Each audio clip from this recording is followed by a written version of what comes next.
नमस्कार, महासागरच्या डिजिटल चॅनलमध्ये आपलं स्वागत आहे। आपण पाहताय महासागर न्यूज। प्रामुख्याने ह्या जिल्ह्याला ज्यांनी विकासाच्या दृष्टीनं पुढे घेऊन जाण्याचा प्रामाणिकपणे प्रयत्न गेले 20 वर्षापासून केलेले आहेत, त्यांचे पक्षाचे मुख्य नेते आदरणीय एकनाथ शिंदे साहेबांनी पॉवर टॅक्सीची संकल्पना जी आहे विकेसी येथे गेल्या वर्षी त्यांना परवानगी दिली आणि तशाच पद्धतीनं जी पॉवर टॅक्सी आहे ती इंटरनल मेट्रो आणि आपली मेट्रो ह्याला पॅरलल एक हवाई वाहतूक व्हावी ही माझी संकल्पना होती। त्यामुळे माझ्या मतदारसंघातील घोडबंदर भागातील भाईंदर पाडा ते विहंग हिल्स पर्यंतचा रस्ता ह्या प्रायोगिक तत्वावर पॉवर टॅक्सीसाठी देण्याचा आता निश्चित करण्यात आलेला आहे आणि यासाठी एकही रुपया महापालिकेचा किंवा राज्य शासनाचा खर्च होणार नाही। प्रायोगिक तत्वावर त्या ठिकाणी ते पॉवर टॅक्सीचं निर्माण करतील। जसं आदरणीय नरेंद्र मोदी साहेबांच्या सांगण्यावरून केंद्रीय वाहतूक मंत्री श्री नितीनजी गडकरी साहेबांनी बडोदा येथे यांना एक जागा सुचवली होती आणि ते काम जवळजवळ 80% आता पूर्ण झालेलं आहे आणि त्यानंतर शिंदे साहेबांनी बीकेसी मध्ये सुद्धा त्यांना परवानगी दिलेली आहे। तशाच पद्धतीची परवानगी मीरा भाईंदर महापालिका आणि ठाणे महापालिका ही त्यांना देण्याचा आमचा विचार आहे आणि तसं आम्ही आता धोरण निश्चित केलेलं आहे। त्यामुळे जमिनीवरची वाहतूक आहे ती हवेमध्ये जर नेली तर ट्रॅफिकची समस्या जी प्रामुख्याने मोठ्या प्रमाणात घोडबंदर आणि आसपासच्या परिसरामध्ये निर्माण झालेली आहे त्यावर तोडगा निघू शकेल आणि अतिशय चांगल्या प्रकारची ती संकल्पना आहे। त्यासाठी एकही रुपया महापालिकेचा खर्च होणार नाही।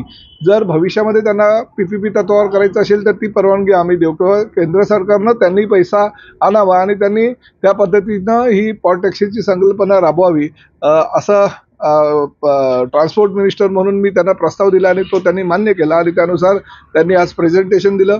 17 तारखेला महापालिका आयुक्तांना दुसरं प्रेझेंटेशन दिल्यानंतर हे धोरण निश्चित होईल। परंतु माझ्या मतदारसंघातील मीरा भाईंदर म्हणजे छत्रपती शिवाजी महाराजांचा पुतळा ते जेपी हा रस्ता 60 मीटरवर आणि त्याचबरोबर भाईंदरपाडा ते आमचं विहंग हिल्सचं सर्कल हे 40 मीटर रस्त्यावर अशा प्रकारे माझ्या मतदारसंघातील 2 ठिकाणी म्हणजे मीरा भाईंदर महापालिका आणि Thane महापालिकेमध्ये power taxi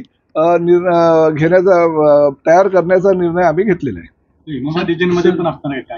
MMR region मध्ये सुद्धा ज्या ठिकाणी रोपवे ची संकल्पना जी मी मांडली होती ती कुठे वापरता येते का आणि ज्या ठिकाणी पॉवर टॅक्सीची संकल्पना वापरता येते का अशा पद्धतीचा निर्णय गेल्या कॅबिनेटमध्ये आम्ही घेतलेला आहे।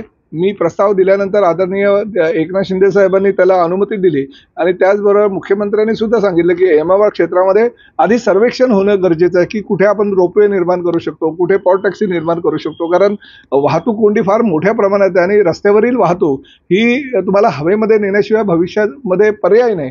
त्यामुळे जास्तीत जास्त वाहतूक कोंडी टाळण्यासाठी हे काही आम्ही निर्णय घेतोय। ती सुद्धा त्या बाबतीत सुद्धा चर्चा झाली आणि आयुक्तांशी माझं चर्चा झाली। 15 मार्च पर्यंत डेडलाईन दिलेली आहे। जे काही मिसिंग लिंक आहे किंवा जी काही विकास कामांसाठी काही ॲक्विजिशनची प्रक्रिया करायची आहे ती प्रक्रिया पूर्ण करण्याचे मी सूचना संबंधित सगळ्या अधिकाऱ्यांना दिलेल्या आहे आणि 15 मार्चची डेडलाईन दिलेली आहे। 15 मार्चपर्यंत ते ॲक्विजिशनची जी प्रक्रिया आहे कायदेशीर प्रक्रिया पूर्ण करून तुम्ही पुढची तयारी करा असं मी त्यांना महापालिका अधिकाऱ्यांना सूचना केलेली आहे। सर, राज्याला अधरून सोडणारी पुणे बलात्कार घटना नाही, ठीक आहे। आता अतिशय दुःखद आणि फार धक्कादायक घटना पुण्याच्या स्वारगेट डेपोमध्ये घडली होती आणि त्या बाबतीतला सुरक्षिततेचा कुठल्याही परिस्थितीमध्ये आम्ही जास्तीत जास्त प्राधान्य देणार आहोत। भविष्यामध्ये ह्या घटना घडू नये।